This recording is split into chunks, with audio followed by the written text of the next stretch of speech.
He watched his brother build something from nothing. He watched the money come in. And then one morning, the moment his brother left for work, he picked up a gun and walked into the kitchen where his sister-in-law was cooking. In a neighborhood in Lahore called Shalimar, 5 brothers lived together under one roof with their mother. Their father was gone. Every single one of them was married with children. Every single one of them was struggling. Daily labor, daily wages, daily survival, that was the reality of this household. Nobody was comfortable. Nobody had savings. But they had each other, and they had the joint family system holding everything together. The oldest brother was named Rizwan. His wife's name was Nisha. The second brother was named Abdul Rahman. Rizwan had been thinking for a long time. He had a friend who ran a tandoor, a traditional bread oven business, and that friend's life looked noticeably better than his own. Rizwan went home and told Nisha he wanted to open one himself. The money wasn't there, but Nisha didn't hesitate. She had savings of her own, quietly set aside over time. She told him she would contribute what she had and ask her father for the rest. Whatever was needed, they would figure it out together, and once things improved they would pay her father back. Rizwan took his brothers aside next. He told them he was opening a tandoor, and instead of hiring outside workers, he wanted his own brothers working with him. He promised to pay them more than whatever they were earning on daily labor outside. They agreed. Nisha's savings and her father's loan became the foundation of the business. Each brother took a role. One kneaded the dough, one shaped the bread, one managed the oven, another handled deliveries to customers. Rizwan ran the cash register. They also added a chickpea side business alongside the bread. The tandoor grew.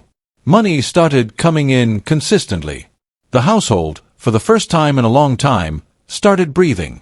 But not everyone was happy about it. Abdul Rahman, the second brother, began to change.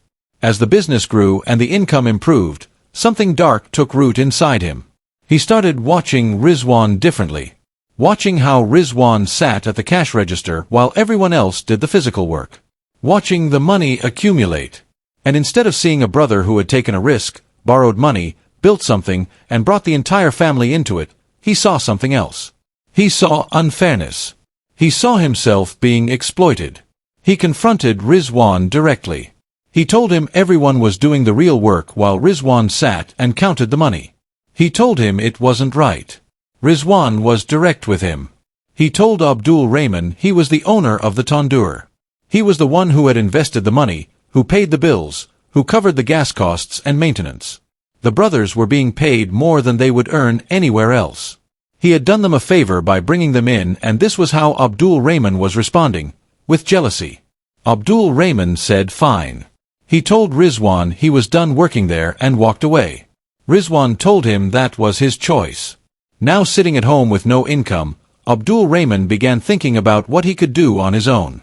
He decided he wanted to open his own tandoor. But he had no money. He went to his mother and made a demand. The house they lived in had been their father's. Every brother had a share in it.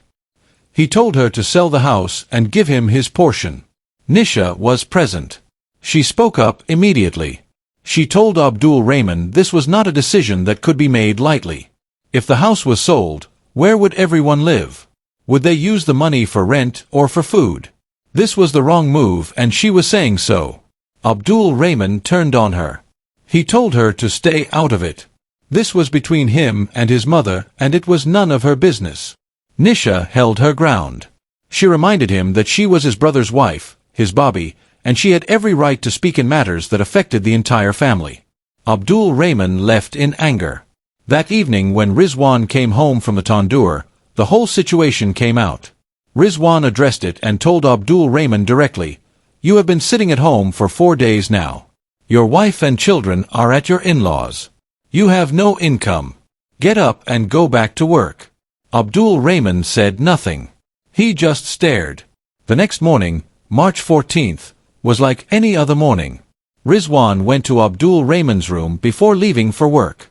He told him again, "Enough of this. You have small children. How are you going to manage? Get up and come to work. Stop sitting here doing nothing." Abdul Rahman stared at him in silence. Rizwan shook his head and left. The moment Rizwan and the other brothers walked out the door, something shifted inside Abdul Rahman. He got up. He loaded his pistol. And he walked straight to the kitchen. Nisha was there, working, completely unaware. She had no idea what he had been thinking. No idea what was in his hand. No idea what was about to happen. He walked up to her, and before she could process what was happening, he spoke. He told her, "You spoke up when I wanted to sell the house.